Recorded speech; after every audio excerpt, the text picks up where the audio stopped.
Computer and office automation exam எழுதும் மாணவர்கள் எதுக்கும் கவலைப்பட தேவை கிடையாதுங்க. எக்ஸாம் டேட் அறிவிச்சிட்டாங்க. ஆனால் ஆல் டிக்கெட்டை டெவலப் பண்ணுறதுல வந்து ரொம்ப பிரச்சனையாக இருக்குது. என்ன பண்ணுறதுன்னு கேட்குறீங்க. எதுக்குமே பயப்பட தேவை கிடையாது.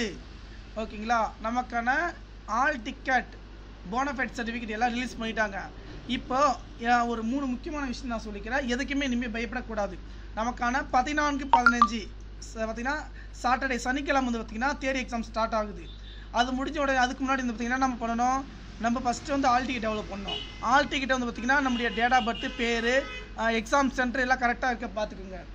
அது தப்பாக இருந்துச்சு அப்படின்ற பட்சத்தில் TNDOTD என்ற ஜிமெயிலுக்கு அவங்களுடைய ஃபோட்டோ தப்பாக இருந்துச்சு, மெயில் ஐடி தப்பாக இருந்துச்சு, எது தப்பாக இருந்தாலும் அவங்களுக்கு மெயில் பண்ணுங்கள். அவங்க வந்து பார்த்திங்கன்னா உங்களுக்கு கிளியர் பண்ணி சப்மிட் பண்ணிவிடுவாங்க. உங்களுக்கு நீங்கள் ஆல் டிக்கெட் டெவலப் பண்ணிக்கலாம். அதுக்கப்புறம் ஆல் டிக்கெட் டெவலப் பண்ணி பார்த்தீங்கன்னா bonafide certificate all ticket and bonafide certificate develop பண்ணிவிட்டு எனபிளும் பண்ணிட்டாங்கல்ல. அந்த போத் ப்ரைவேட் ஆகட்டும் இன்ஸ்டியூட் ஆகட்டும் அந்த போனஃபைட் சர்டிஃபிகேட்டு எடுத்துகிட்டு நீங்கள் ஸ்பைரல் பண்ணி உங்களுடைய இன்ஸ்டியூட் இருக்குது பார்த்தீங்களா, இன்ஸ்டியூட் நம்ம எல்லாமே ரெடி பண்ணி வச்சுக்கிட்டு ஸ்பைரல் பண்ணிவிட்டு வந்து இதுக்கு சென்ட் பண்ணணும். என்னது எக்ஸாம் சென்டருக்கு எடுத்துகிட்டு போய் முன்னாடியே கொடுத்துட்டு வரணும். ஓகேங்களா, கொடுத்துட்டு வரணும். அதுக்கப்புறம் ஏதாவது ப்ராப்ளம் உங்களுக்கு டவுட்டாக நம்முடைய வாட்ஸ்அப் குரூப்பில் வந்து ஜாயின் பண்ணிக்கோங்க.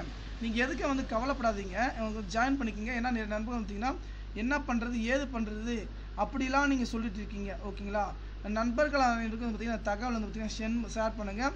கண்டிப்பாக ஆல் த பெஸ்ட். ஓகேங்களா, நான் ஈஸியாக மெத்தட் சொல்கிறேன். ஓகேங்களா, நன்றி.